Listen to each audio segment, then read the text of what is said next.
Randall, Randall, put it up.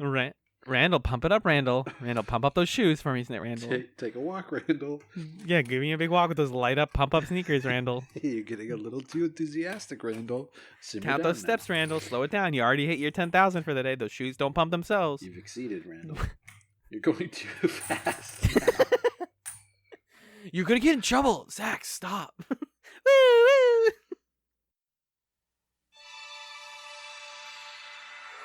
It was the year of fire. The year of destruction. The year we took back what was ours. It was the year of rebirth. The year of great sadness. The year of pain. And the year of joy. It was a new age. It was the end of history. It was the year everything changed. The year is 2261. The place, Babylon 5. Hello and welcome to Chats, a television podcast, Season 6, Chatzylon 5. My name is Alan, and I'm joined by the Londo to my Londo, the Lanier to my Veer, the Dead Narn to my Emperor Cartagia. It's Magellan. Hey, I'm the Londo to your Londo. Who's Londo to Londo? What am I going to say, the Veer to my Prime. Londo? No, or the Jakar to my Londo, because we love each other secretly. Yeah, I think that's Okay, yeah. I'll edit it in post. I'll edit it in post. John, how are you? What's going on, my son? Oh, I'm doing just fine. The other day I woke up with a cockroach on my face. Oh, New York! Concrete jungle wedge. Why did we both have cockroach stories in the same week? What the fuck? I don't know. I didn't install my air conditioner the right way, so it got in through the window, but I fixed Through the it. window. But now I don't. Now I can't sleep as well. Ever at all. Ever That's so. again I'm sorry. in That's my really life. bad. Yeah. I actually, last week was on the train at like 7 o'clock at night, and everyone was like tired, and then a woman jumped on her seat, and we just saw a big chunky cockroach walk across the train. No. And then a nice gentleman in like very fancy tan business shoes just went Stomp and twist destroyed it. of ankle. Yeah, I did the stomp twist. Yeah, I dropped a GRE test prep book on it, so Oh yeah, That he's was- going to be studying for a while. that was the most use I've gotten out of that book so far. So God damn. Who amongst us hasn't bought a really expensive, really big test prep book and not opened it? yeah, I mean, according to my plan, I don't have to start studying until this summer, but I guess it is the summer, so Oops, I guess it's late summer. I guess it's already happening. I'm waiting for the solstice though, so you know the vibes. John, it's like 2 days from the solstice. What? It's literally not. It's literally a week away, even more. So. Oh, my birthday's coming up too. That's fucked up. Yes, dude. Yes. What better way your to? birthday What on better the way to? air. Say it. No, I will not. Tell I them. will not. Tell them when your birthday is, so people can email What you. better way to celebrate my birthday than to talk about the best season of Babylon 5 so far? Okay. That's sure. a segue. I'll give you what you need. I'll tell you what I want. Really, really, really want. So tell me what you want. What you really, really want. I want to talk about Babylon 5. If you want to be my podcast co-host, you got to get with the part where you introduce that I say the summaries. Taking is too easy. That's the way it is. Things will never be the same. This is Chatzylon 5, where Magellan and I watch 2 episodes of Babylon 5 every single week until we run out of episodes or we stop talking because our jokes are too good. This week, specifically, we watched Season 4, Episode 3, The Summoning, and Season 4, Episode 4, Falling Toward Apotheosis. Oh, boy. I always wake up in the dreams where I fall towards apotheosis. Wow. Yeah. That's beautiful and sad. Thanks. The Summoning was written by JMS. It was directed by John McPherson, who's, I believe, a first-timer and a one-and-done director. First time in a long time. Oh, never mind. First time, last time. First. Okay. Oh, imagine calling into a radio show like, hi, I'm a first-time Weird Al. caller, last-time caller. yeah, first time caller, last time listener. Like, what? Just wanted to say I really love the show. Just want to say I'm dying right now. And Rush, Mr. Limbaugh, I just really wanted to Rush. give you a ring. So There are just some people out there who you can't just say their first name. Let's think of other a bunch Rush? more. What other Rush am I saying? There was another one I was thinking of recently, and I was like giggling to myself. I wish I could remember it. It was just like some celebrity name. Perhaps I'm thinking of Revolutionary era politician Benjamin Rush. Perhaps. Benny Rush. But I hardly think that is what people would think of when they hear the name Rush. You know, Magellan, here's a fun fact. Yeah. The Summoning aired November 18th, 1996, and it takes place from Saturday the 11th to Saturday the 18th of January of 2261. Magellan, what happened in The Summoning? In this episode, Zach gets a lead on rescuing Garibaldi from his unknown captors. Dylan. Sorry. Dylan. Clear my throat. Dylan. Dylan. Yeah, my friend Dylan. You remember dear friend from school, Dylan? No. Dylan faces opposition from the League of Non-Aligned Worlds when she tries to reorganize. When she tries... Let me take that again. I'm going to take the whole thing one more time. Welcome to Chatzylon. Zach gets a lead on rescuing Garibaldi from his unknown captors. Dylan faces opposition from the League of Non-Aligned Worlds when she tries to reorganize the Army of Light. Alan, what did you think of The Summoning? What a sexy reading. Can we just give it up for sexy Tatiana? reading. Give it up for Tatiana, everybody. It's her first time at this open mic. I can't. Is it the guy? Oh, there's so many characters in my head. One is the guy at the roller rink who like doesn't get paid enough but loves doing that voice. Hello, and he's like, everybody between the ages of 12 and 13. I hope you're having a great time under the disco ball. And then the other one is when you're at, like you said, an open mic, and it's the intern in the back who does the sound effects and the lighting. Thank you, folks, for coming out tonight to the Butt Theater. We only do shows about butts here, so head on out to the doors to your right and leave forever.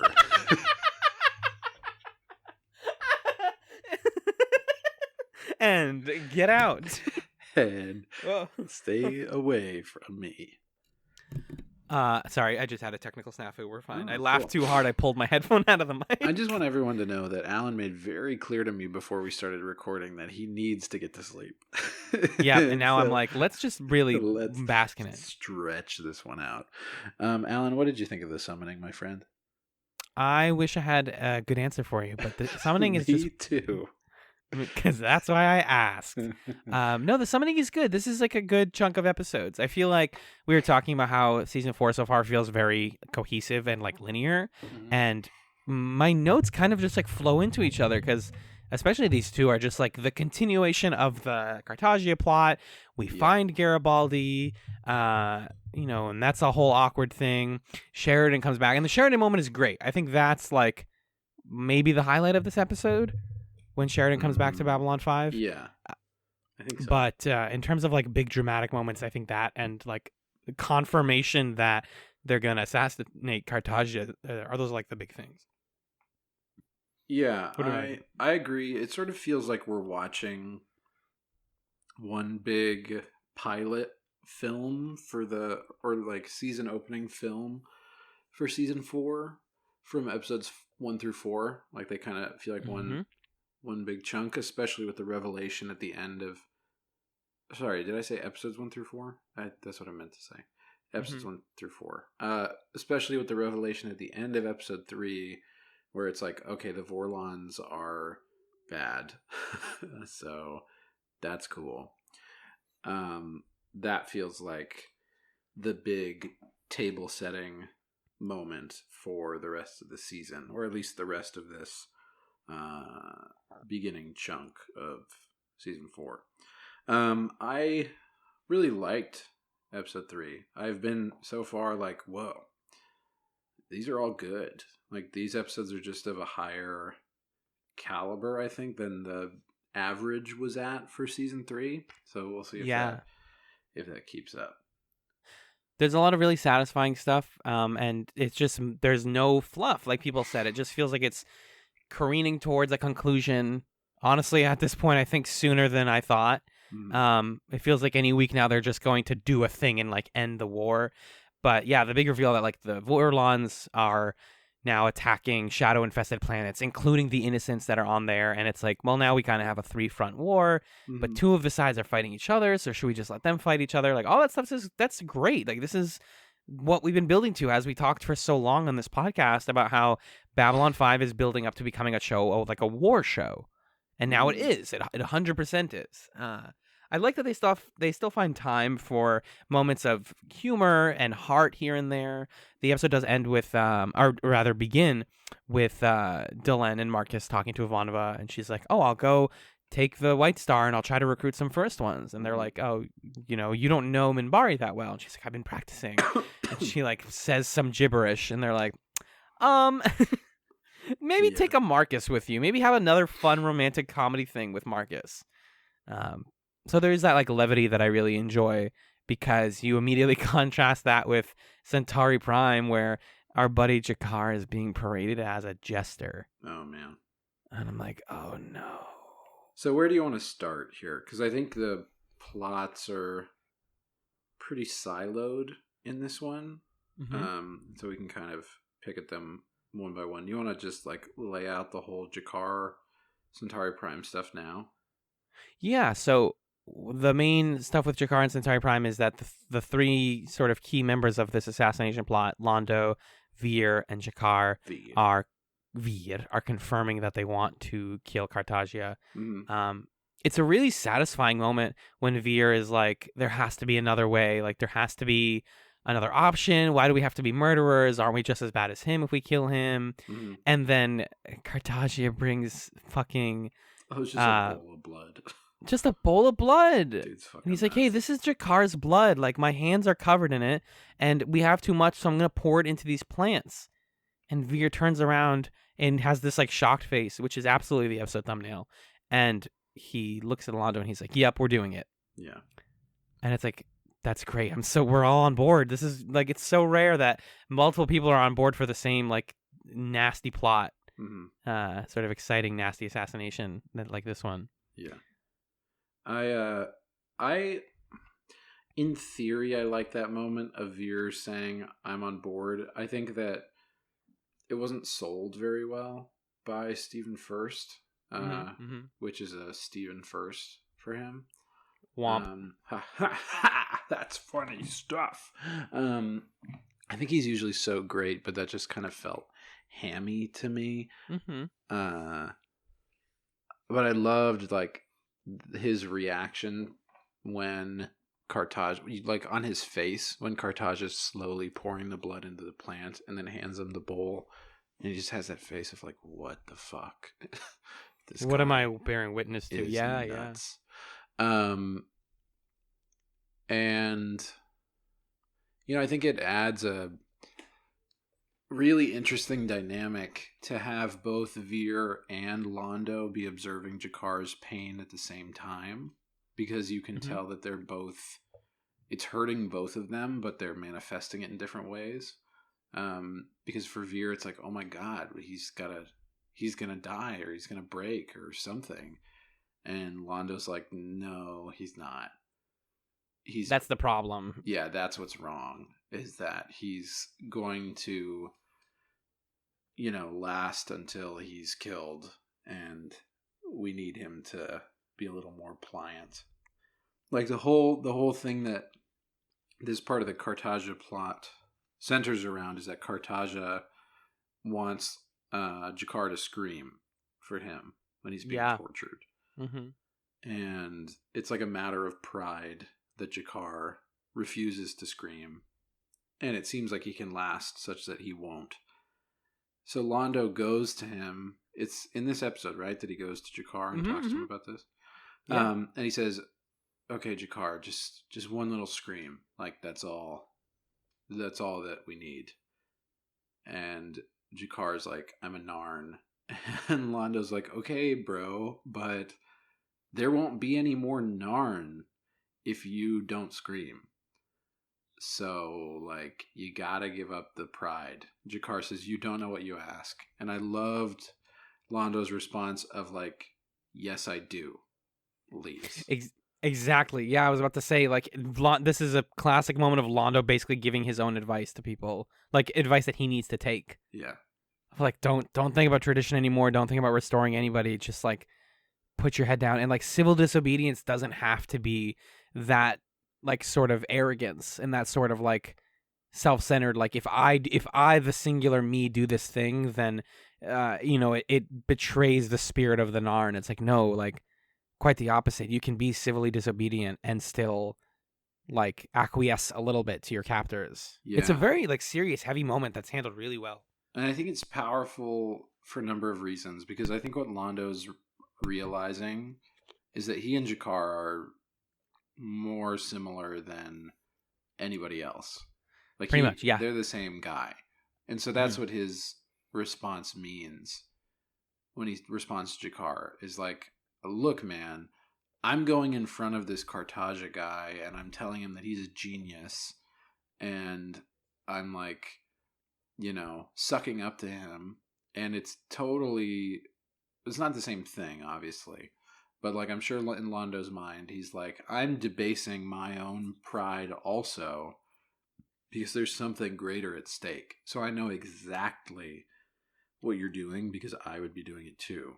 And for Jakar, I'm sure what's going through his head is that he has been doing that over and over and over again, like supplicating himself to other people, bending to what other people want from him, playing the long game. He's been doing that on Babylon 5. Yeah. With the Conspiracy of Light and like putting Narn lives on the line to protect Babylon 5 as guards and as in their fleet. And he wants to hold on to like, no, this is my line. But like every inch of pride needs to be shed to walk away having kept something. It's the classic the thing that happened to Sheridan when Kosh originally like invited him to the Down Below and he took off his identification badge, and it's like, yeah, you have to like give up the thing that identifies you. You have to in order to make progress. And that is actually a kind of a common thread in all of the plots in this episode and so far in this season, is this idea that like the things that we think define us and that make us so important are like kind of meaningless when it comes to surviving in such a difficult time. Between that and like Sheridan realizing that like, I don't need to be a martyr. I don't need to be the person who dies for sacrifice, because sometimes that doesn't work. And as Sheridan sees, like when he comes back, like people didn't like that he died. That was a bad thing. He didn't like successfully become a martyr. Mm-hmm. So he was like, okay, well, I'm going to try it again. And this time I'm not going to do that. I'm going to just be a captain again, But I do, like I said, I really like this Jakar and Londo stuff. Mm-hmm. And Veer being ready to kill Cartagia, obviously very exciting. But this all the torture stuff happening to Jakar kind of got to be a lot, in my opinion. And it kind of comes to a head when Veer and Londo are invited to Cartagia's private place, mm-hmm. which is a really dark room with lights, because that's what Babylon 5 does. Yeah. And in here, Jakar is told that he's going to be electro-whipped 40 times. Oh my God. If he doesn't scream before 40 whips, then he will die. And it's just, you're hearing every single count. Cartagia is just counting 1, 2, 3, and just Londo is like begging Jakar in his head, like, please just fucking do it. Like, just do it. And you really think he is, and it goes all the way to freaking 39. Yeah. Before he finally screams. And it's it's such a good scream, man. Yeah. Like, there are like good horror screams. There are good like despair screams. This is like I'm giving up a whole part of me scream. Like it's very guttural and really good. What's so cool about this sequence is that you can tell that Jakar chose to do that. At 39, yeah. Yeah. That he's making a statement. And that he's purposefully, like, keeping Londo in suspense. And honestly, I don't know if he had even made the decision until he got all the way up to 39. Right. So He's kind of debating it every single hit. Yeah, it's like a genuinely tense scene because I think it's so hard in a show like this to capture the feeling of Jakar might die because he's a main cast member. But I really did have that feeling of Jakar could die right Yeah, this could now. just be it. Because that's an ending, for his character.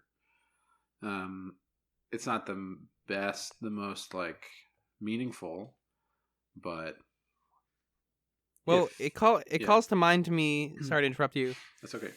There was a moment I think in season 2 where he had that vision with his father by the tree, and then his dad was basically like, "You need to get over, like, you have to be the better man. You have to get over your petty squabbles in order to be the Narn, like, spiritual figure that you are destined to be." And so I think he's finally being like, "Okay, it's not about me anymore. It's not about my pride. It's about the people that I want to work for." Also, did we ever talk about the fact that was Kosh? Probably. Oh, we never. I don't think we got that. Because didn't Kosh like show up and he was hanging in the room? I don't remember if he was doing it for Jakar's moment. I know he's done that for Sheridan multiple times, but it probably I think it was Kosh who was Jakar's dad talking to him in his mind. It is definitely a very Kosh message too, to be like, get over yourself. Right? Yeah. And that's why it's such a bummer too that the Vorlon stuff is getting so dicey. To pivot briefly to the Ivanova and Marcus stuff. Again, some playful flirting on the way to like one of the most like tragic reveals of the episode. I really like how optimistic Marcus is, by the way, in these scenes. He's saying like, she's like, "Oh, you're delusional, thinking that we're gonna find a first one in this like place," and he says, "Oh, if you're gonna have delusions, it might as well be the really satisfying ones." Like, I love this version of Marcus that is so ready to hold on to a shred of hope for no reason. Just like, yeah, why not? Like, of course, we'll find something. Yeah. They do. Specifically, they find a couple of Vorlon ships and then a really big one. It's, I guess, supposed to be reminiscent of like the first time you see like the Star Destroyers in Star Wars, and you're like, "Whoa, that one's large." Or the Death Star, yeah, kind of. Or the Death Star, yeah, and you're like, "That's the killing machine," and it is. It's scary. I mean, the CG is still not good in the version that we're watching, but they see it, and you're like, "Oh man, this is bad," and you kind of forget about it for a while. Like the episode kind of backburners it because and then at the end, there's a lot going on. They show up and they're like, "Yeah, it's great that Sheridan's back, but by the way, the Vorlons have a planet-destroying cannon." And they're killing like millions and billions of people. Yeah, exactly. Yeah. And so now we have a whole other group to probably fight. I'm confused. Okay, this is something that's been bothering me with them looking for first ones thing. Yeah. Is they found those first ones that one time. Yeah, what do they do with those guys? With Aku? They're Uka? Yeah, the guys from Crash Bandicoot. They're like forgetting that they found those guys. No, didn't those guys say they didn't want to help? No, they said, remember, she was like, "Oh, the Vorlons are so cool. I bet they'd help." And then the guys are like, "No, we're cool. Fuck the Vorlons. The Vorlons. Just whenever you need us, come back here and say our name, and we'll whatever." Also, they have Lorien. Like, I know you're not gonna Lorien's not a military resource, but like he does they haven't even asked like what kind of powers he has. The way they handle him in the second episode is very weird. Yeah, but I mean, they didn't have him yet in this one, so that's correct. So they come back though, and then they see him, and I'm like, okay, yeah. So they find those ships, and it's definitely like a cool sort of pivot of what the conflict is about. And then back on Babylon 5. Well, you forgot the best part of the Marcus Ivanova storyline. Which one? Which part is that? The part where Marcus is like, "Oh, no, maybe," or like, I don't remember if she gets what he's saying, but he's like, "I love you so much," and then it's revealed that he's a virgin. That's right? Yeah, they're cool. talking about like, what are you gonna do when the war is over? And she's like, "Oh, I'll go back to Earth and like go visit like the homeland and all this stuff." And he's like, "That's cool and great. I'm happy for you. I want to be with someone who doesn't know I'm there yet." And I'm like, I just get memories of like me trying to flirt in middle school, where I'm like, I have a crush on someone, and their name rhymes with Bagellin. Whomst could it be? Yeah, I didn't get it at the time. But unfortunately, I'm talking about our classmate Grigellin. Garibaldi, correct. Don't say. I'm gonna bleep that right out. Sorry. And then he's like, and then someday I'll finally be with a woman. And she's like, wait, you haven't? He's like, no. She's like, you and a girl, where you like do scissoring. And he's like, no. And she's like, wow, because I've had a lot of sex. I have regular sex. She's not. I like it though. She's very just like, oh, that's okay, all right, nice, okay. Yeah, You'll find someone. Cool. I think we just should have more of that in media, where characters like, hey, I'm a virgin, and someone else is like, that is normal. Like, yeah, right. that's They don't really make a big gag out of it. Like, it's a little cute of like, oh, and she's like surprised, but it's like, all right, you're an adult, that's fine. You can be like that. Yeah. And so then we get Sheridan. We get Garibaldi coming back. He's rescued from an exploding ship. There's definitely a mystery to this whole thing that we don't have. This guy, yeah. So it's like he was ejected from the ship. Zach Allen saved him from. Bless. Although almost killed him. Like, Zach Allen's whole plan was very ill-conceived. Mm-hmm.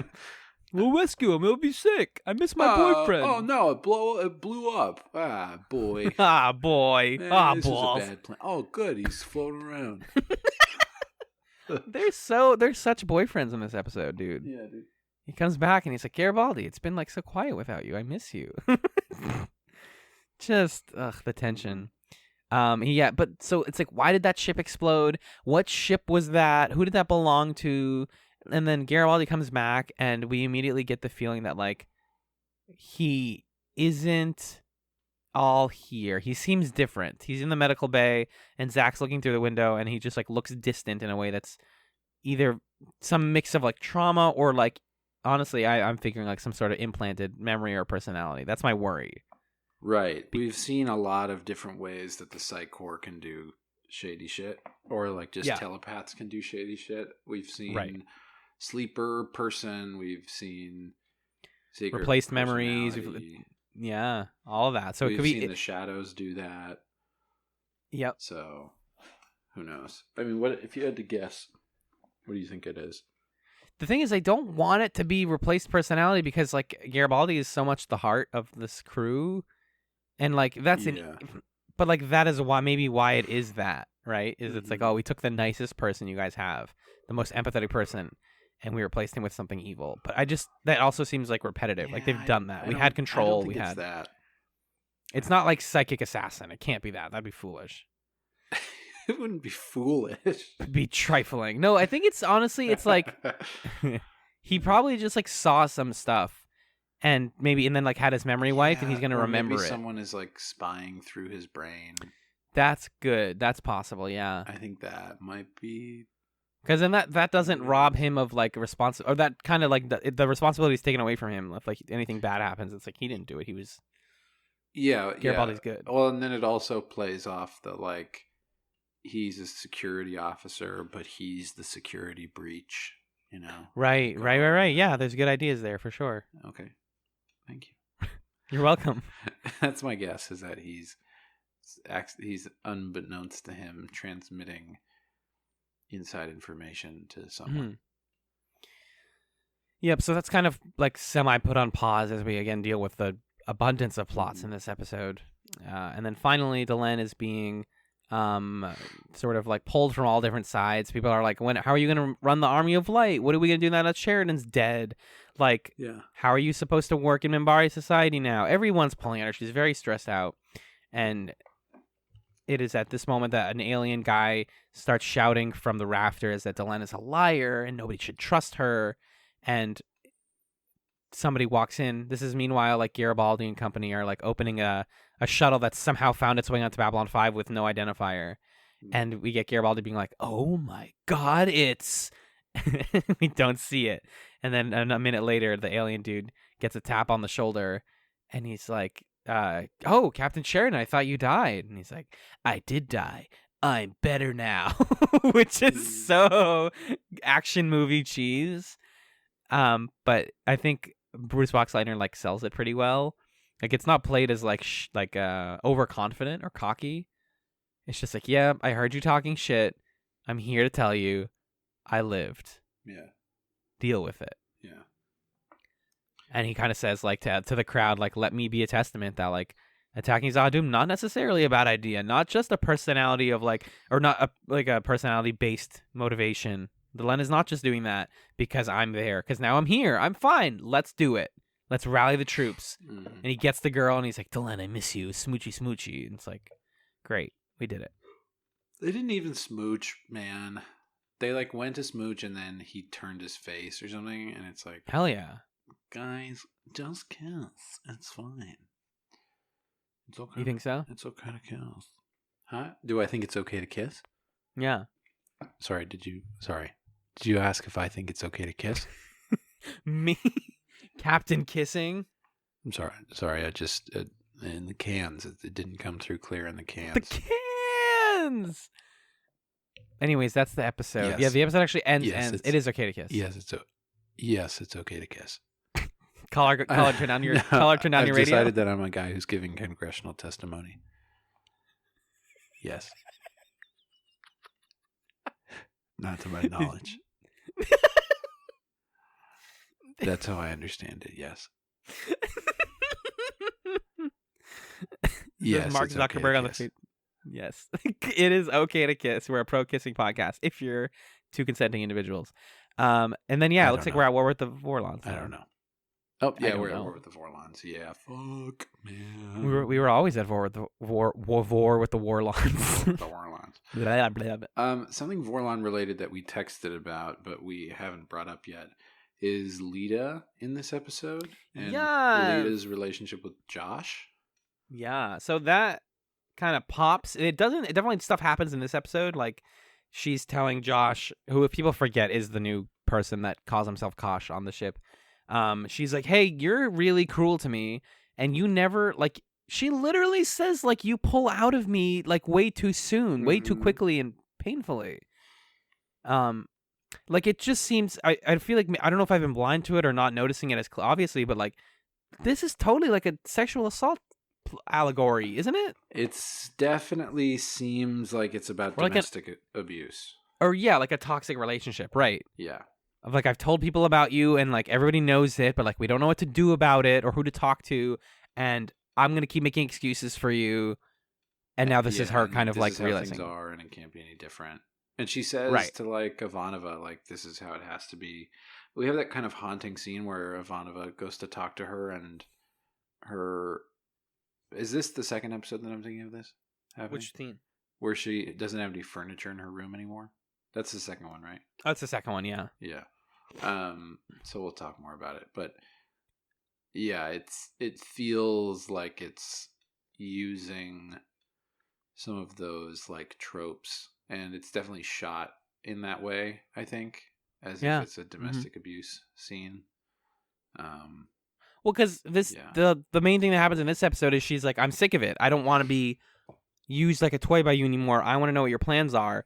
And then he's like, stay in your place and follow the rules, damn it. She walks away ready to tell someone, and he blasts her in the back Yeah. with a fucking laser. And she like screams in pain because like, yo, this is terrible. This is a bad thing. This is objectively like, Josh is no good.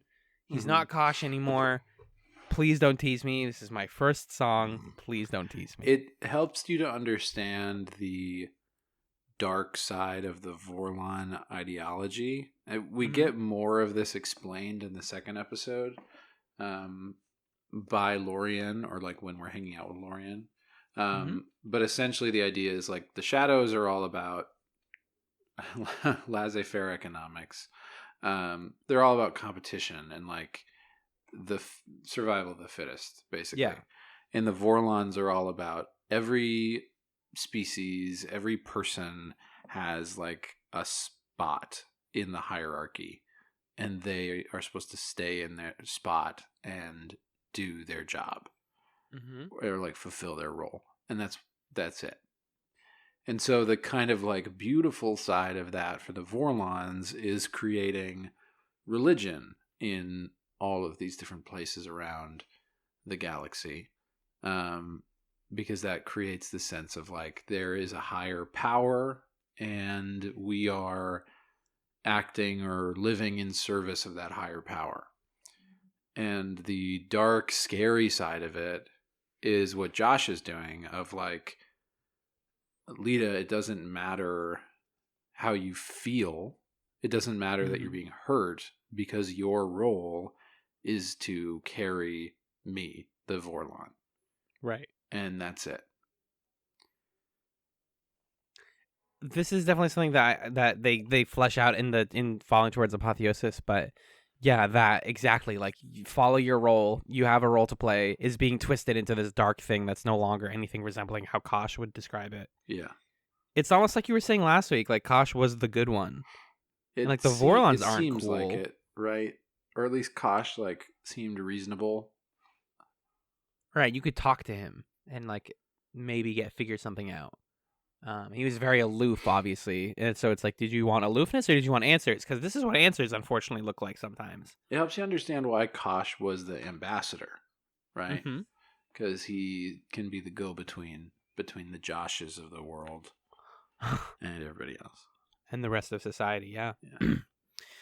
So it's exciting stuff. It's fleshed out, though, in our second episode. But before we get there, I'd like to read some emails, Magellan. Let's do it. All right. Our first email comes to us from Nick, the brother Nick. We should have a way to refer to these brothers, right? Yeah, the brothers at war.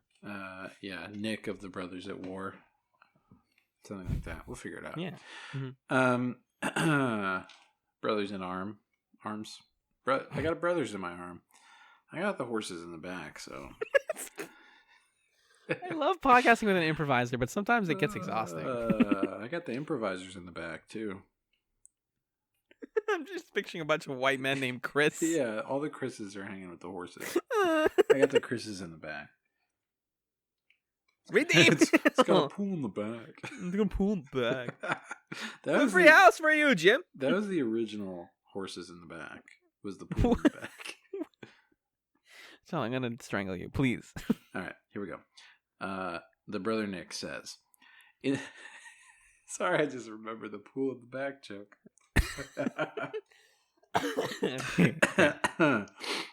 Nick writes, in the last episode, you commented how Sinclair could have been and wanted to share with you this, and I wanted to share with you this picture. It's from the great collectible card game for Babylon 5, an alternate version of a Captain Jeffrey Sinclair. It was a nice nod, though I don't think they ever made an alternate Mrs. Catherine Sakai Sinclair to finish their story, even if in card form. Sadly, all my cards got stolen while I was in the middle of a move years ago, and sets on eBay, Amazon are crazy expensive. I might get back into it, but my B5 budget is currently allocated to other monthly greatness. Aw, that's charming. Wow, Nick. Yeah, this card is good. I'll post this on the Twitter if Nick's okay with it. Captain Sinclair. Oh, I see. And it was signed by Michael Hare, which is cool. Oh, good picture. Okay, thanks, Nick. Indeed, yeah. Here's a fun one from our friend Ryan from the Spit and Polish Presents podcast. He says, I've been blasting through the show, and I'm now up to your final few episodes of Season 3 of B5. Couple questions for you both. First, what is your favorite opening title sequence? He says he enjoys Season 3. Every race within B5 has interesting and well-thought-out aesthetics. Oh, that's that's the second question. So, okay, opening title sequence. What's your favorite so far? I like the idea of 4 of having different characters read it. I just feel like it's too short.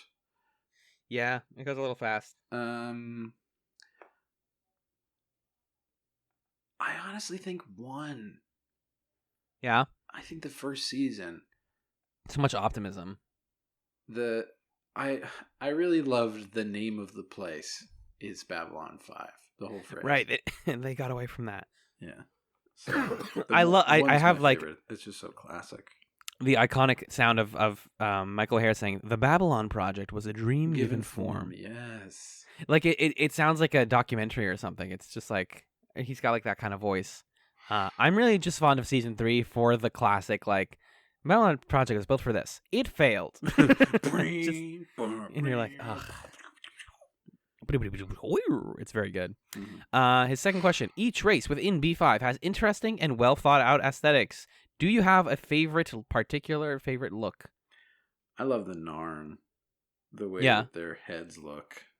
Yep. I think it's so cool. He says it's a toss-up between the Narn and the Centauri. I think the Centauri's hair is like goofy and fun, but if you're talking about like a fully realized design, the Narn it's amazing.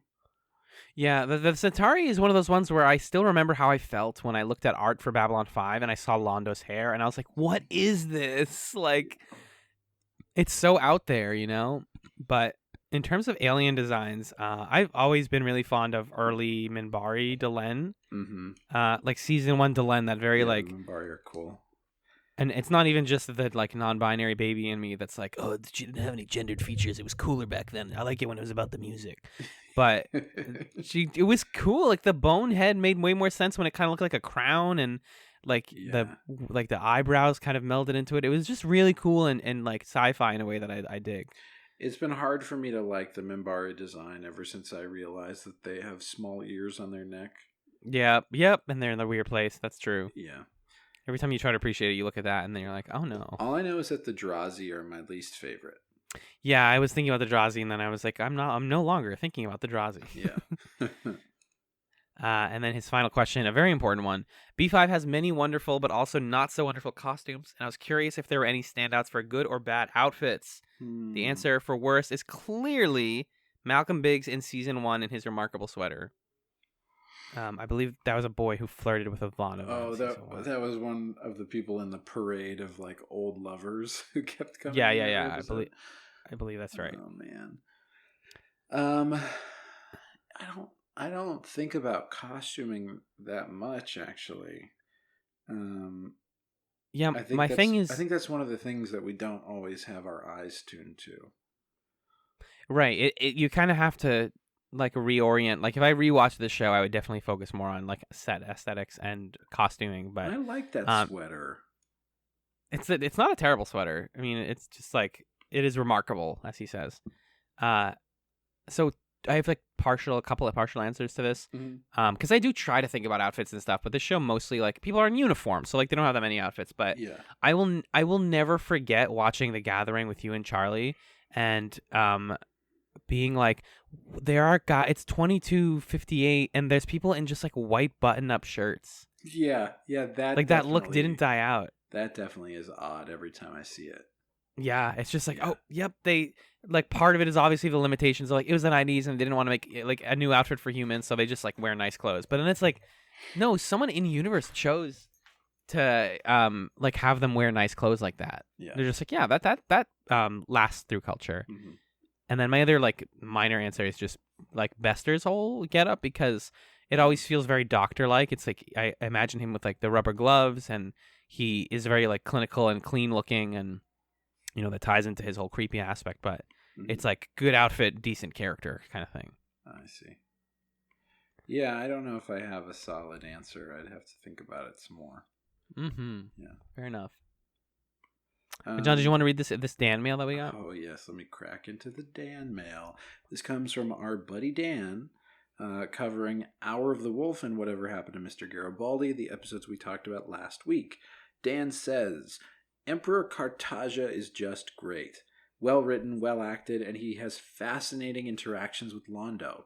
He's like the distilled personification of all of Londo's sins coming back to haunt him. Is it his mad glee? Is it that he's fickle and petty? Is it that he's a boozy womanizer? I think it's the moment when he says that he and Londo are the same.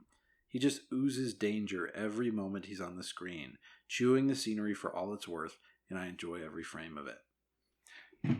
I hadn't thought about that when it comes to Cartagia, but he is, the embodiment of like all of Londo's worst qualities. It's so funny that so many of Londo's worst enemies in this show are just like mirror reflections of himself. It's almost like that's how enemies work. Let's see. Yeah. The eye at Zahadum seems to be some sort of planetary security measure. The recon flight that they took with Lita there would have been victim to it if not for Lanier's forethought. What's interesting is that it spoke to each of them with the voices of their fathers. That seems very Vorlon-esque. And if I recall correctly, they described it as a voice of infinite sadness, so it's interesting that they were all drawn by it. Watching all of this stuff with Lorianne unfold, I found myself wondering what Kosh actually knew, because it seems to me that he somehow knew things that the rest of the Vorlons didn't seem to know. Kosh seemed to know that Sheridan was going to Zahadum, and that he'd somehow be with Sheridan when it happened. He knew that Sheridan was going to make a big move at Zahadum that would cost him his life, but would presumably change the trajectory of the war. At the very least, Kosh was aware that Lorianne was there. Yet the rest of the Vorlon Empire seemed to be caught completely off guard by Sheridan's assault on Zahadum, and they now find themselves scrambling in how to react to it. And speaking of Lorianne, some have often wondered if he's actually the man in between that Sheridan was supposed to meet, instead of that Justin guy, because of Lorianne talking about Sheridan existing between moments. Something that you guys didn't really touch on is that he asked Sheridan both who are you, the Vorlon question, and what do you want, the Shadow question. He then suggests that there's no good answer to them, aside from how they can be informative of the person asking the question. Lorianne then adds the question, why are you here? And do you have anything worth living for? Are they informative about Lorianne? Or is he just better at asking more direct questions?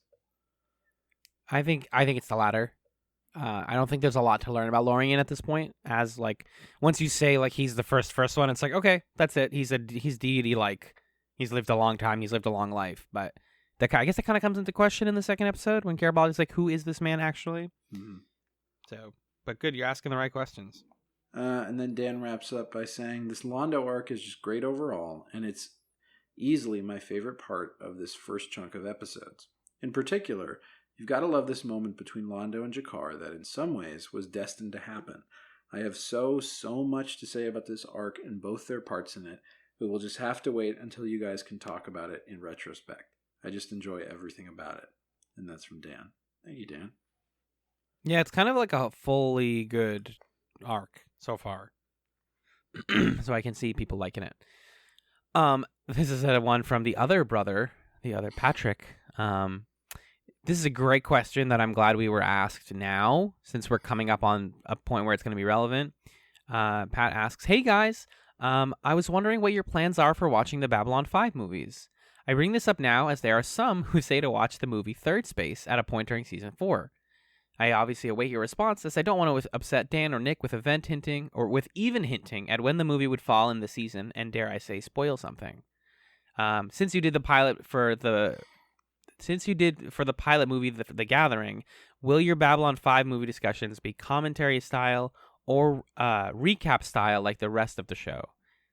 And then he also does a PS. Instead of going into a feudal bidding war any further with Nick on the Patreon, I have declared parley. And by that I mean I bought Babylon 5 collector card game cards for the two of us, so that we may duke out our problems. Wasn't that Nick who said his cards got stolen, and then Patrick is I bought cards? Yeah. Isn't that sweet? Dan is invited if he wants to come to Ottawa in August. Aww. Oh, nice. Bless. Yeah, so this is a great question. I'm going to blow everybody's minds real quick. You have had access to our watch order every single episode of Babylon 5, or of Chatzylon 5 rather. Whoa, it's in the podcast description that you're listening to right now. Wait, what?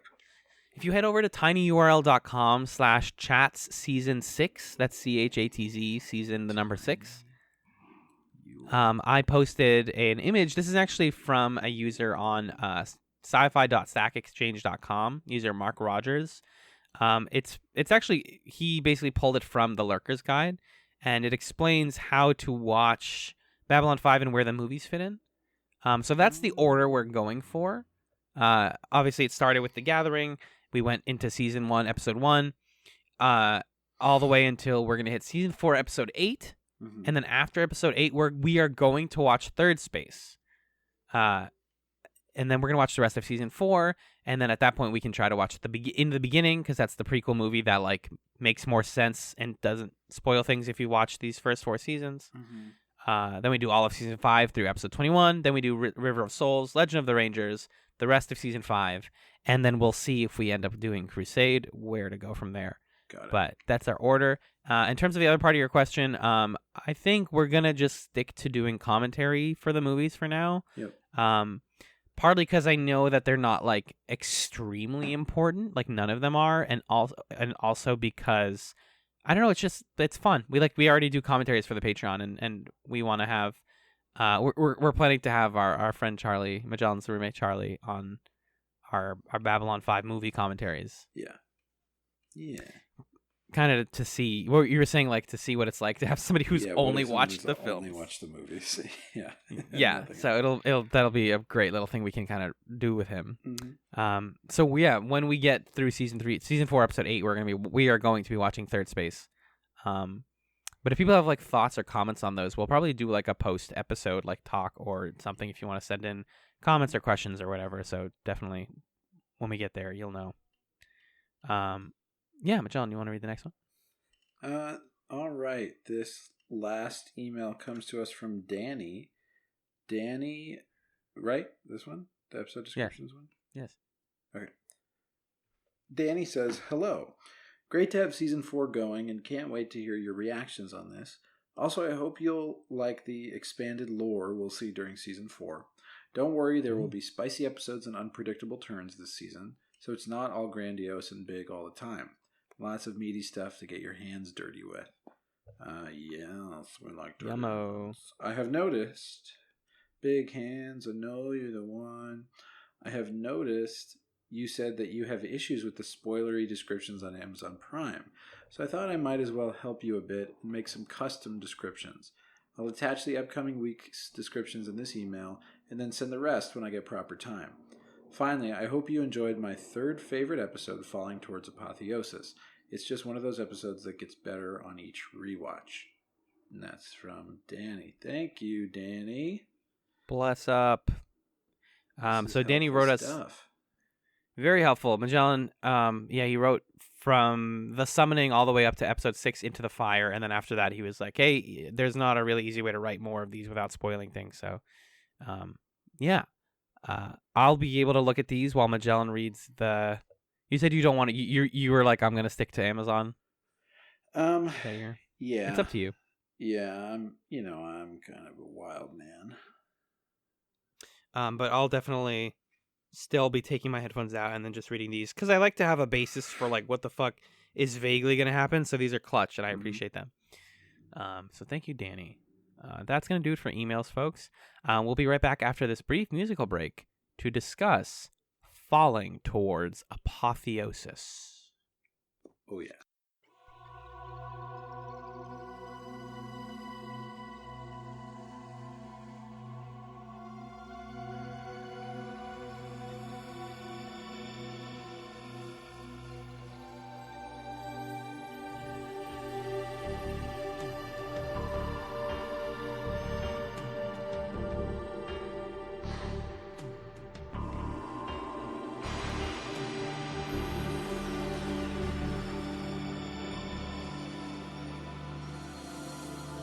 Hello and welcome back to Chatzylon 5. The second episode we watched this week was Season 4, Episode 4, Falling Toward Apotheosis. It was written by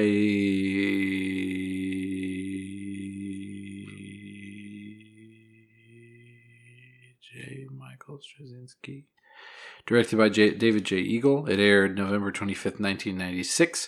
And it takes place from Sunday the 19th to Monday the 20th of January 2261. Alan, what happened in Falling Toward Apotheosis? Well, as the first step toward ending the war, Sheridan decides to act against the new Vorlon ambassador. Meanwhile, Jakar faces torture at the hands of Cartagia. So, this is this feels like a part 2, especially in what we're reading about. I mean, the Josh stuff kind of comes to a head and goes kablooey in a spectral light show. The Jakar torture stuff continues in earnest, and we progress. This is a good one. This is definitely a good episode. I understand why people like this episode. Also, the name is good. We open... By the way, what did you think of it? Sorry. Yeah, I thought it was good. I actually kind of thought it was the weakest of the first 4. episodes. Yeah, I don't know why. I just kind of felt that vibe. I think basing a lot of it around the Josh stuff is like not so exciting because we didn't even know that was a problem until they told us it was. Yeah, I think what my thing is that I'm not in love with where Sheridan and Garibaldi are at right now because they both feel kind of distant from the audience. And so a lot of this episode is taken up with the two of them in a way that I was not super invested in. Like I am having a hard time trying to figure out what to make. And we talked about this, what to make of Garibaldi distrusting Lorianne. Yeah. Like, does that mean that he's crazy? Does that mean that there's something off with Lorianne? What's going on there? I wasn't quite sure. Right. Does this have to do with whatever happened to him in the meantime between seasons? Because, like, if he's right, then we get yet another, like, old person is evil plot. Yeah, or like side characters secretly bad, yeah. Right. And I just don't think Lorian has any, like, motivation to do that. And so I think it's just going to be a situation where Garibaldi is, like, relearning to trust people. Or at least, like, knowing how to pick his battles. Right. The episode starts with another bit of, like, decent Ivanova semi-humor. It's not intended to be that funny, but I just thought... So she's, like, reading out on a broadcast the different planets that are accepting refugees. Yeah, definitely not meant to be funny. No, it's, like, great. It's just... I kept writing, like, man, the, like, tick of planets is funny. Like, the names of all the Babylon 5 planets. Yeah, that's true. But it echoes, like, real-life news reports in a really good way, where she's just like, yep, here's the list. And it's kind of like, for me, the shitty comparison is like school cancellation lists. It did look like that. Yeah, I guess that's funny. Like Babson Middle School, Babson Technical High School, Babson, like, okay, I get it. So she's talking about all the different planets that are accepting refugees, and the list gets smaller every time they do this, which is like really sad. Like by the end of the episode, she's doing it again, and the list is like half as long, and she keeps getting new paper that's like, yo, no, like all those planets blew up. Like, no. There's also, this scene is so weird. I'm so glad I noted it because it has nothing to do with anything. Mm-hmm. There's like a white woman being trampled by aliens, and she's like, oh no, I just need help. Won't anybody help me? And then she's helped up by a man who everyone moves out of the way to like let through. And it's Sheridan and Lorian? So weird. So weird. Yeah, what purpose did that serve? Are they like holy figures to people now? Like, what do you... Yeah, I guess that's the idea, is that everybody's heard that he died and came back to life. So like, people are like, Sheridan. What? I really don't like Sheridan as a Jesus figure, as a Christ-like figure. That's not what I wanted. Yeah, that's the other thing that kind of is weird to me about this one, is that Sheridan feels like he's kind of superhumanly wise right now, and I always find that boring. Right. Yeah. I like Sheridan being challenged on his bullshit. I don't like him winning. Yeah. He definitely loses a lot in this episode too, including most of the rest of his life. Garibaldi at this point is talking to Zach, being like, "Hey, Zach, who is this Lorian guy? We gotta see the birth certificate. Come on." No, John said he was cool, and John's cool, so I don't trust anybody with a forehead that big, Zach. Yeah, Michael. I just, I think you're overreacting a little bit. You're kind of acting crazy. Back to bed. Zach, come back to bed. Let's talk about it over. I'm pouring myself a Tums. Just a nightcap. I just crushed some Tums with water. That's my nightcap. I'm full of mozzarella and red sauce. So I gotta ease up. I'm full of Garibaldi's special. What the fuck was it called? I'm full of your sexual spaghetti. That's what it was called. That is exactly what it was called. Yeah, that's what it was called. A banya cauda. But yes. Centauri Prime. This is big stuff, guys. Big stuff. Morden is telling Londo that the shadows on Centauri Prime. I don't like Morden's burnt face, huh? It's getting cornier the more they show it. The more light they cast on this guy, the more it's like, fuck, man, come on. Exactly. Because he just seems, it's just like silly. Like when he's hooded and like in the corner, you're like, oh my god, Morden. And now it's just like, hey guys, I'm still burnt. It looks like he's halfway through makeup to be Doctor Doom in like the bad Fantastic Four movies.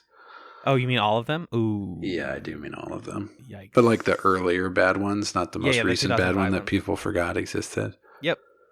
That had but- Michael B. Jordan in it or something? Yeah, and Wasn't he in that? Yeah. He was Johnny Storm. Yeah, Oh, isn't God. that nuts? Cartagia. Oh no, Morden's like, Cartagia, you got to put Centauri ships on the front line. You got to just like protect your own base.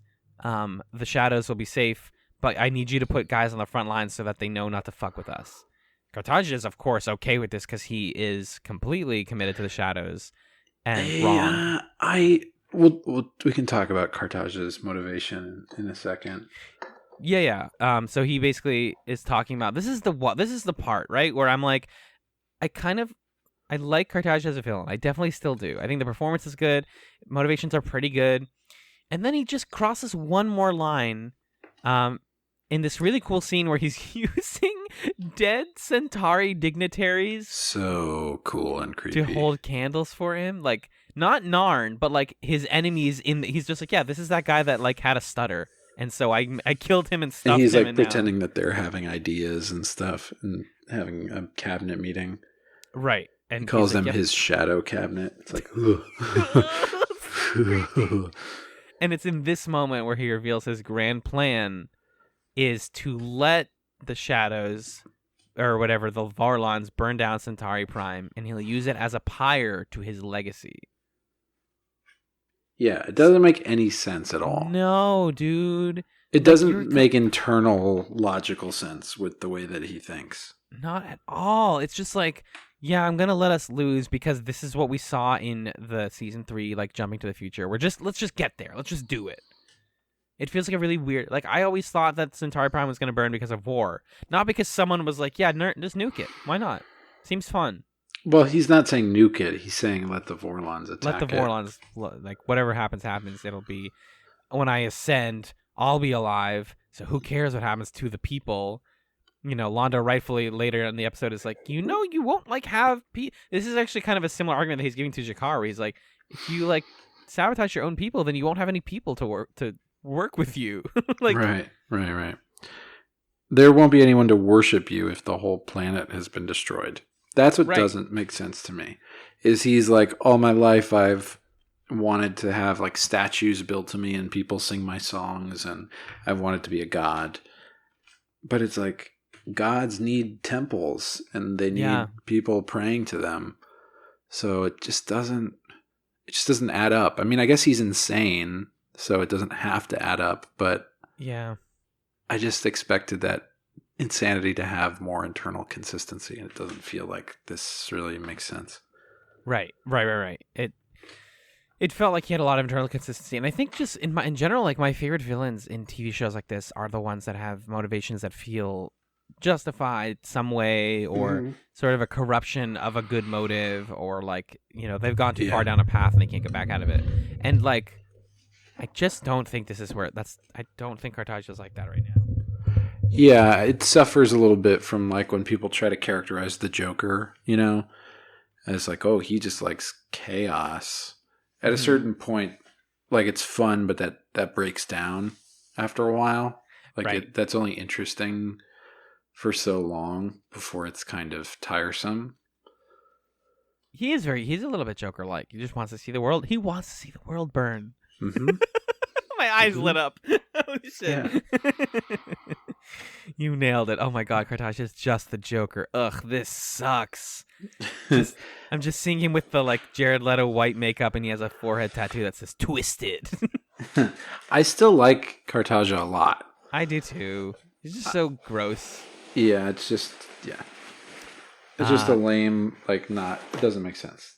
Yeah, and then Sheridan is like, "Hey, Londo, heads up!" Like, they talk. We haven't seen Sheridan and Londo talk in a while. They're talking on a vid call, and he's like, "Yeah, the Vorlons are going to be on your planet in 7 to 8 days. So like soon, like we're gonna, and like, we're not going to do anything about it because we can't. So because we can't because we're busy dealing with Josh."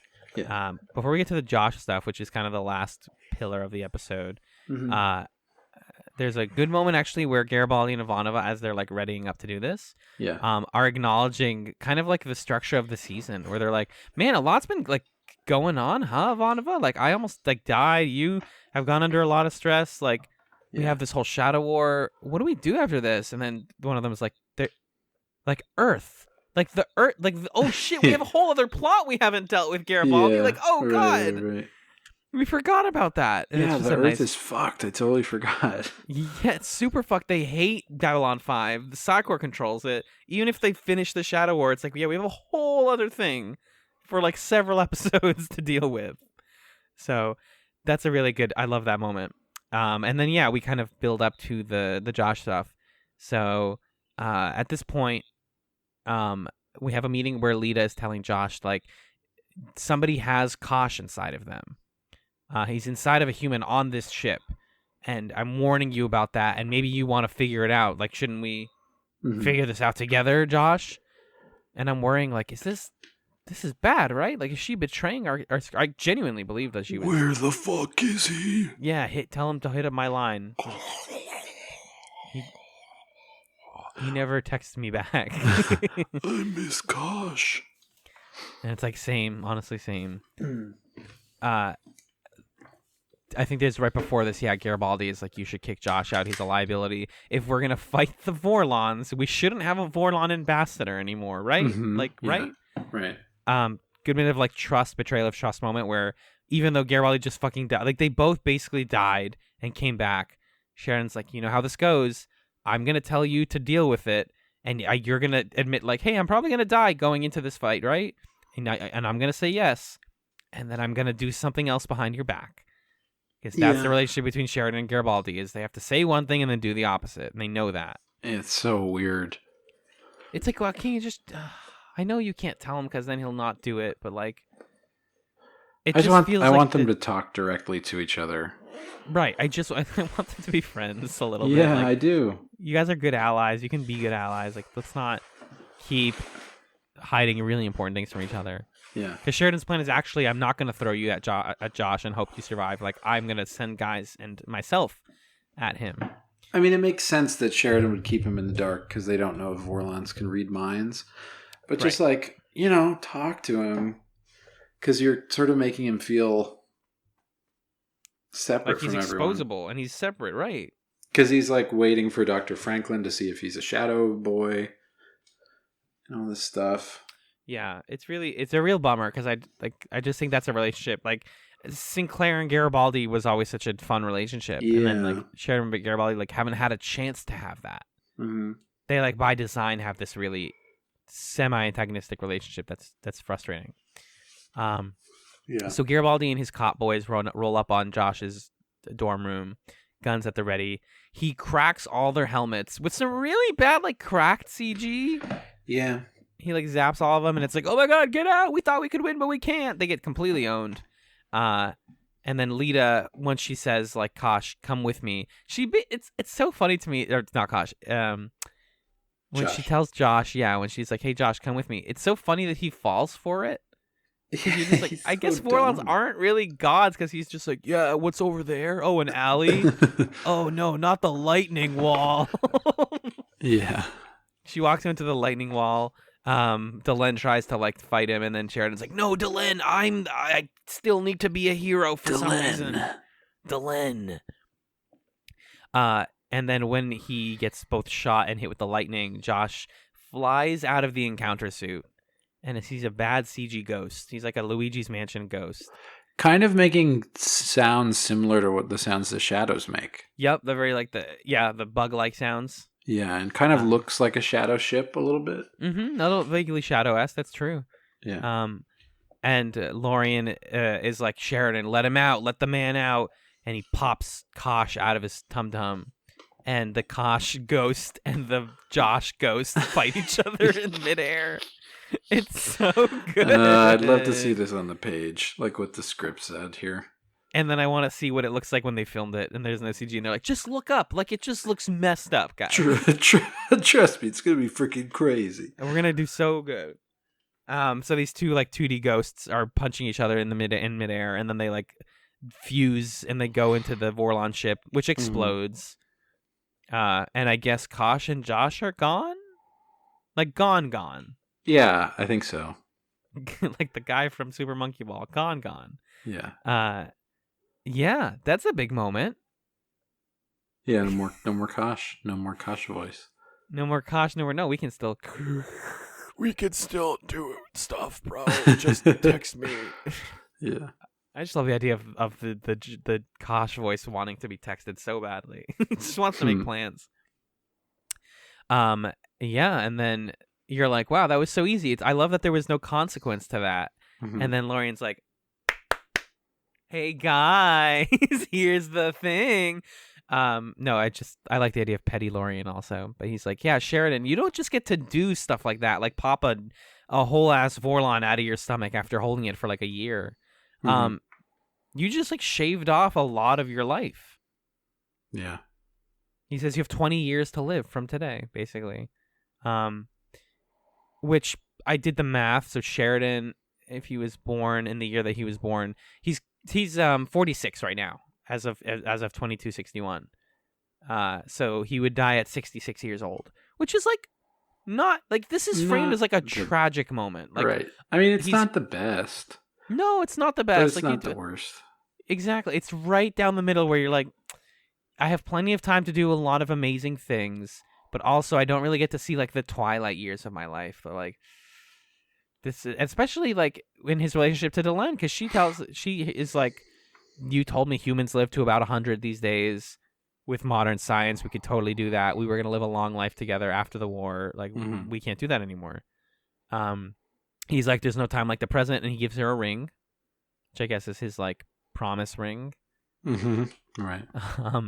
And he's like, yeah, I mean, I'm willing to be with you for the time that we're here, but this was worth it. This had to be done. And I don't know, it didn't, like, have the weight that I expected it to. Just because, like I said, it's hard to read it. It's hard to understand, like, yeah, what is 20 years? I think this is more one of those ideas that we're going to see in, like, season 5. Yeah. Like, I expect a jump forward. He's like, oh, shit, there's my time up. And then we, like, that is when it'll land emotionally. But right now it's like, ooh, yeah, that sucks, dude. And it definitely lends weight to this whole killing Josh stuff and all the Kosh plotline, like, ending with Sheridan having to literally give up his life. After giving up so much already. Also, just final thing, it's cut up by the fact that you're like, wow, what a sad episode. And meanwhile, Cartagia is on the Narn homeworld because Londo earlier was like, yeah, if we're going to blow up Centauri Prime, let's take Jakar with us to the Narn homeworld and we'll execute him in front of his own people. Won't that be fun? And he'll hate it. Mm-hmm. Cartagia eats that up. And so we cut to the Narn homeworld and he's like, yeah, this guy's not talking. Poke out one of his eyes. Just jab it. Just get rid of it. They're like, which one? He's like, I don't know. Just this one, the left one. I love that moment. Like, I don't know. I didn't think about this. Doesn't fucking matter. But one of them, so he can still see himself die, but he also has to wear an eye patch. So it just like Cartagia is just teeing up the future, basically. Right, pretty much. That's his whole job. Is like, let's get us to that thing that we saw, that we flashed forward to. Exactly. So he's like, now that he has the thing, we'll put a covering on his eyes. It kind of feels like a prequel. It's like a prequel to The Vision. Like when you watch a story and you're like, that has its own, or like the prequel films. That's a perfect example. You're like, I didn't need to know how Darth Vader came to live, but now it's like, feel like that. Yeah, where it's like, oh yeah, that's how. That's why I kind of worry about the movie, the In the Beginning movie, because I'm like, I don't want to just like see Garibaldi be like, and now I'm gonna come on to Babylon 5 and I'll be a police officer. Yeah, I have weird like dislike towards prequels generally, so I'm like, this stuff feels very prequel-y despite being in the present. That's a good point. But anyways, yeah, I mean it's not like it's not a dense episode. It's just a pretty straightforward one. Like the Josh stuff happens, the Londo stuff happens, and Lorian might be a problem, maybe not. Did you have any stray notes about this one that we haven't talked about? No, not particularly. As we zip zap zop into the back end. Yeah. Yeah, I think we have some really exciting stuff coming up soon too. So. Oh yeah. Eternally excited in season 4. Oh yeah. Magellan, if you don't mind telling me about the next 2 episodes that we're watching on Babylon 5, I would appreciate that. Sure, I would love to do that. So, next week we are watching the next 2 episodes of Babylon 5 Season 4. This is where I remove my headphones, right? Well, you want to read Danny's summaries? I super do. And then I'll read the Amazon summaries. Okay, we can compare. This will be great. Yeah. So, season 4, episode 5 is called The Long Night. Mm-hmm. As the Army of Light prepares to strike, the Shadows unleash a terrible new weapon. Londo and Veer continue to plot Cartagia's downfall. Ooh, Okay. that's really good. I'm into it. Yeah, this isn't that spoilery. The Amazon summary is Sheridan schemes to lure the Shadows into open warfare with the Vorlons. Oh, perfect. Good plan, Sheridan, actually. Yeah, that's fine. And then the non-spoilery description of season 4, episode 6, Into the Fire. The fate of the universe is at hand. Londo and Morden have unfinished business to attend to. Oh boy. Love. All right. This one's slight spoilery, so just take your headphones off for 30 seconds. Bye-bye. The Amazon summary says, Ivanova and Lorien look for first ones as Sheridan readies to meet the Shadows and Vorlons. Just the idea of him meeting them, I think, is kind of a spoiler. So, there you go. I'm back. Cool. You timed that perfectly. Yeah, I heard you say, there you go, because everyone's bleed sound. Fabulous. That's a really cool stuff. I'm hyped to watch this. Let's take it to the plug zone. Let's do it. If you would like to email us, our email address at the Chatzylon Studios in sunny Boca Raton is chatspod@gmail.com. That's CHATZPOD at gmail.com. We appreciate those emails. We also have a Twitter account at Chatspod over there where you can hit us up. And if you don't mind, please consider supporting the Chats Patreon page, patreon.com/chatspod. Over there, you can support the show and help us stay fed and keep this podcast going. We love the support, and we have some fun benefits for you. We actually just rejiggered is the word, maybe, our sort of rewards and tier goals. So if you're a current patron, definitely check out that update if you haven't looked at it already, because everything is a little bit different, but you're still getting the same great shows. So currently at $2 a month, you would get commentary chats, where Magellan and I watch films every month with you, and we kind of do live commentary that you can listen to while watching the movie. And at $5 a month, you get Chats Nights, where we just kind of hang out and listeners can support us and recommend us stuff. We just put out an episode where we talked about an interlude chapter from the online novel Ward, which was recommended to us by Jonathan, a patron. So you can check that out and recommend us stuff there. Yeah. One of our new stretch goals that's pretty exciting, it's kind of like for the people, is once we hit $50 a month, we're going to be actually lowering the price that it takes, kind of the barrier to entry. This is big news, buddy. This is the big time stuff. So yeah, at $50 a month, we will start doing commentary chats for literally $1 a month, and Chats Nights will be at $3 a month. And if you're a current $5 patron, or you start backing at $5, you'll get both of those, and you'll also get our new upcoming show. Wait, what could it be? You'll never guess. Yeah, I mean, I know, but like, it's a twice monthly show that we're going to be starting called Pilot Chats. So we're always struggling to find, what show do we watch next? Like, what are we going to do when Babylon 5 is eventually over? Like, do we watch Crusade? Do we start a new show? And we have a lot of ideas, and we have a lot of conversations about those ideas, and that'll be your sort of like peek fully behind the curtain as you learn what we're going to be delving into. Every one of those episodes will basically watch the pilot of a different show and then kind of do a behind the scenes talk of like, do we think this could be good for us? Why or why not? That sort of thing. So I again want to like double stress what you just said. We're trying really hard to think about ways to make our Patreon content responsive to all of you, and also to make it feel like you are a part of building something and like expanding the things that we're able to offer. So really, check out what's there. And if you have friends who listen to the show who are on the fence, push them over the fence and then help them get back up. This metaphor has lost its weight. Yeah. Yeah, so just consider doing that. Anyway. Yeah, and even if you're just interested in where we're at, like definitely just check out the Patreon page. You can look at all the goals. We have goals right now at $100 and $200 a month. We're hoping to be big timers. Mm-hmm. And there's cool stuff at all of those goals. I mean, if we make it somehow all the way to $200 a month, I think it's possible. We will start doing free bonus episodes where we just have people on to sell us on their favorite show. Yeah. Like those will be free for everyone. Anyone can be on them. We'll watch literally anything, and those will be free for everyone to listen to. So, it's our like a little bit of like Patreon socialism. It's like if you help us, then we will distribute that content further to everyone else. Yeah.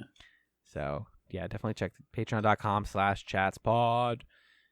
John, what is your chatsome for this week? My chatsome for this week. I didn't think of one. Want to go first? No. No. Yeah, go ahead. Okay. Yeah. I didn't think of one yet. You go first.